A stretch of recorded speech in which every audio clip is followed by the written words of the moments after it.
Good afternoon. It's Tuesday, April 2. I'm Herman Green with your midday news. A special welcome if you're watching online at onespotmedia.com. The opposition says it's seeking to clear the air following comments made yesterday by Commissioner of Police Major General Anthony Anderson regarding political meetings in East Portland.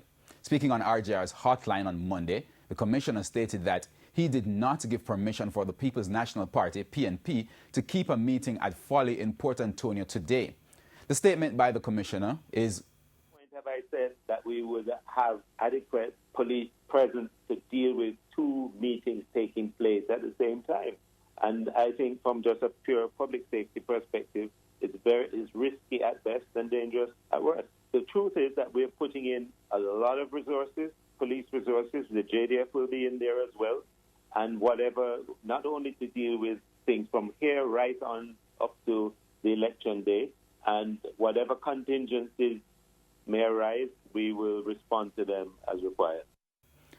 The statement by the commissioner is contrary to a release which was sent out by the PNP's General Secretary, Julian Robinson, stating that the party had been granted approval for its final mass rally at the Folly Oval by the Police High Command. However, party president Dr. Peter Phillips last night noted that, based on legal advice, the police commissioner has no authority under the relevant laws to either approve or disapprove the holding of a meeting when an election has been called.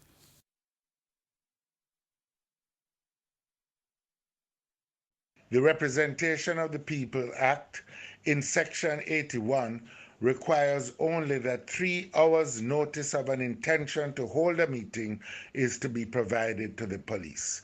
It is the duty of the police to provide the necessary security and protection for all citizens. The People's National Party, in serving notice of its intention to meet at Folly, acted in full compliance with the law. Regarding our final public meeting on April 2nd, the People's National Party gave notice 8 days prior. In addition, we have had a series of discussions with officers at the divisional level, the area level, and with the High Command in order to be assured that adequate security and protection would be provided for the gathering. Now, both parties have since cancelled plans for a final meeting today. The Jamaica Fire Brigade is seeking to defend itself from the criticism about its response to the November 2016 flight school plane crash in Greenwich Town, St. Andrew. Public Affairs Officer at the brigade, Emilia Banks, states that while some aspects of the criticism can be accepted, there are valid explanations for any perceived shortcomings. TVJ's O'Shane Masters reports. The report into the November 2016 flight school plane crash, which was released last week, stated that there is a weak emergency response protocol at the Tinson Pen Aerodrome in Kingston.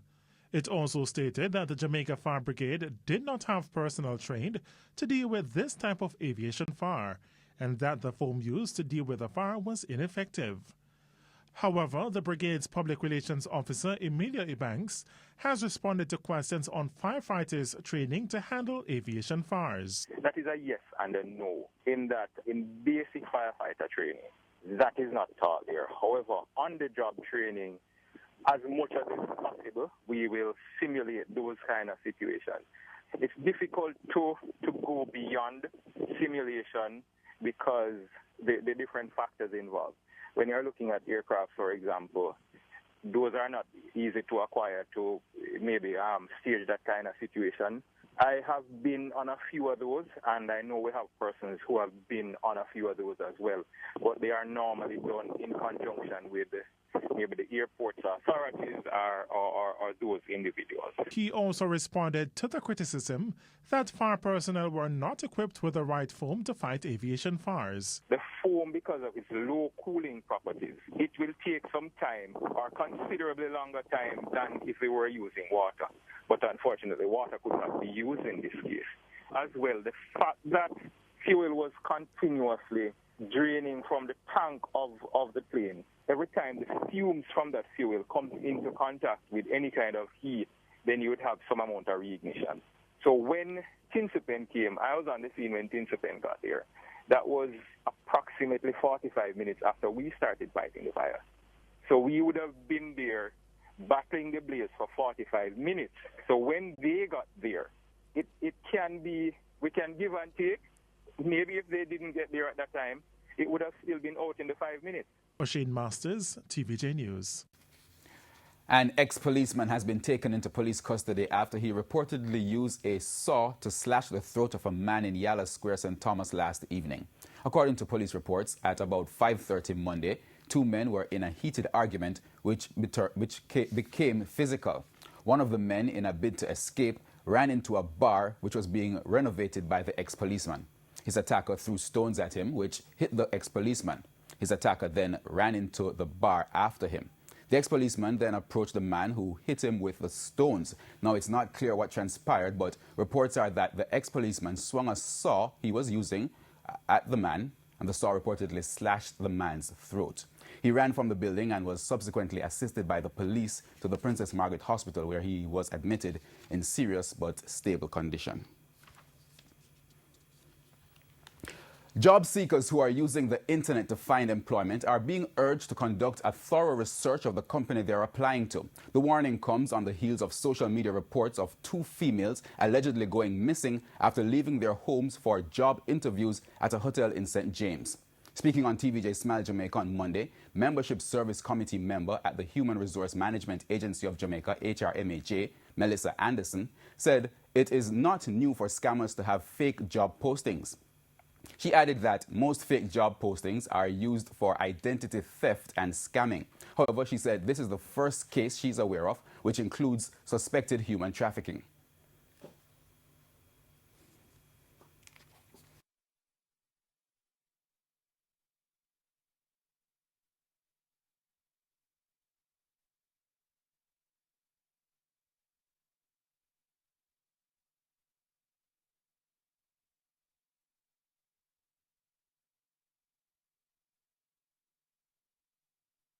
Do your research, call the entity, make sure the person who called you actually works there or is affiliated, that the company knows of this job posting. Do your due diligence. You cannot let your guard down because it's now a matter of life and death. If you're going on a job hunt, you get a call, you're going outside of your normal area, you're going to Montego Bay, go with someone. Go before the interview, peruse the area, do your due diligence. Now, Ms. Anderson says legitimate employers rarely, if ever at all, use public email servers such as Gmail or Yahoo. She says the email address should reflect the company offering the job. She added that if they are going for an interview out of their area, they should not go alone.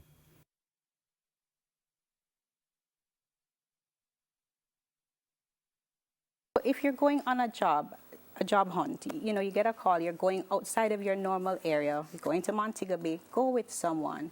Go before the interview, peruse the area, do your due diligence, check it out first, because you'll find you may go to an abandoned building, and if you go the night before and you realize something's wrong, alert the police. The police force are handy. They want these reports, they want these leads, so that as a nation, we all have a part to play.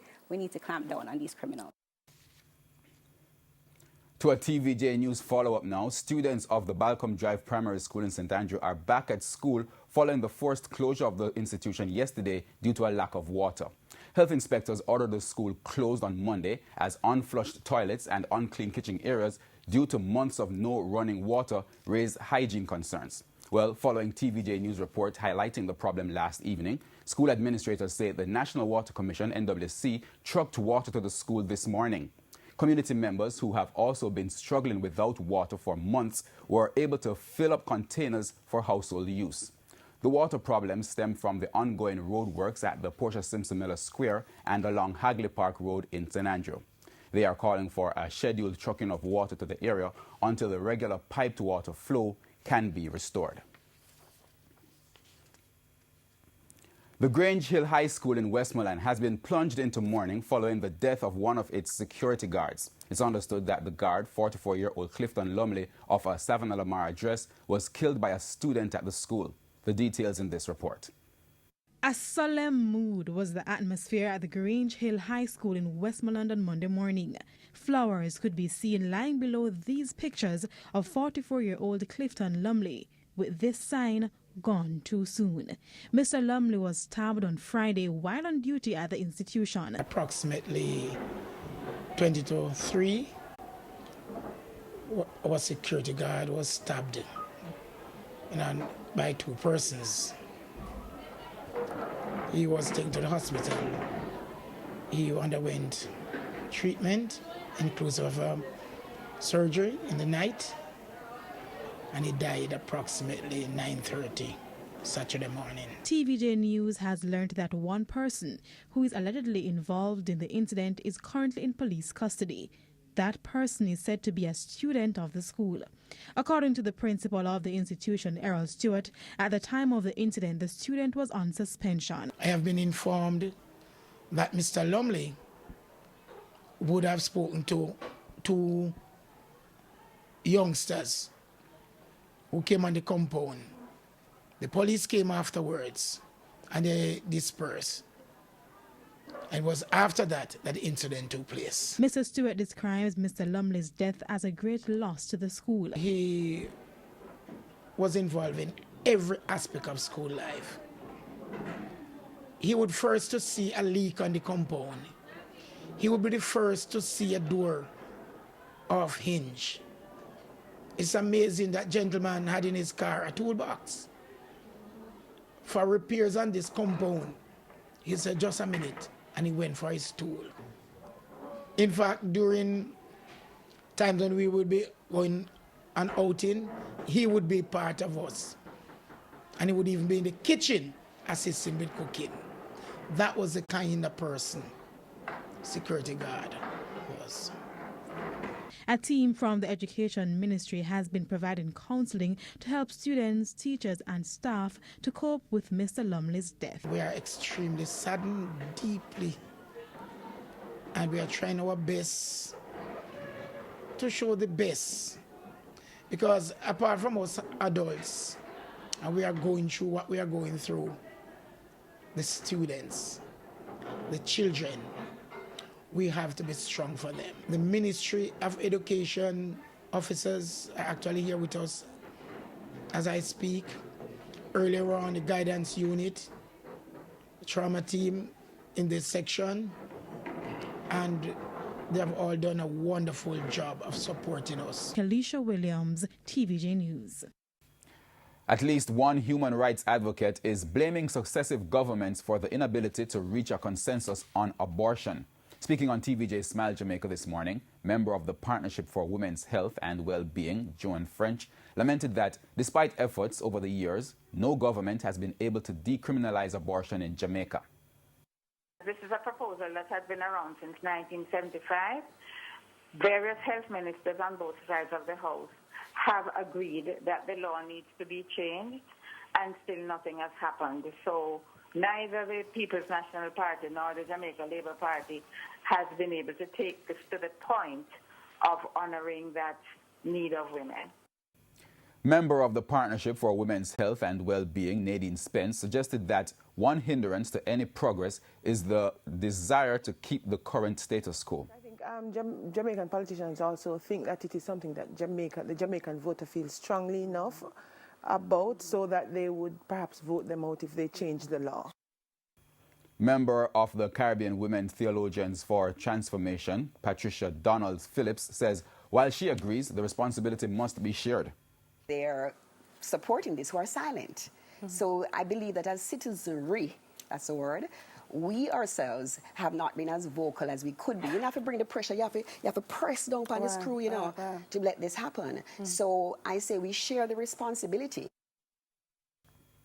And we go down to news in sports. A confident contingent of drivers and co-drivers, along with mechanics, left the island on Monday to participate in the Trinidad and Tobago International Stage Dirt Rally from April 6 to 7. The details in this report.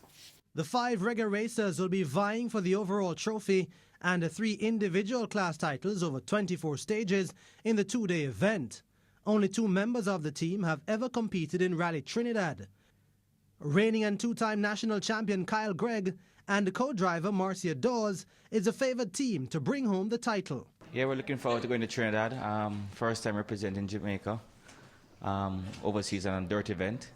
So we've done our homework. We know what the conditions are like. I've basically prepped some stages in my mind, basically watching their YouTube videos. Co-driver Dawes is hoping to learn the stages as quickly as possible in a bid to take victory. It's just a matter of going there and we drive the first stage and find our pace, and as long as we are comfortable, I think we have a good chance of taking home a trophy.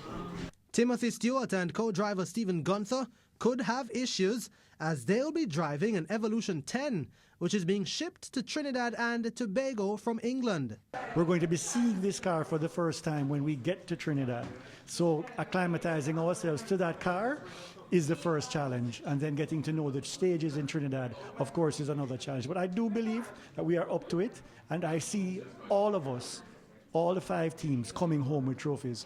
2017 champion Joel Jackson and Dimitri Dawkins will be driving a Group A Subaru Impreza and will be facing tougher opposition from Barbados and the host country, but they're looking forward to the challenge. And that's the Midday News. I'm Herman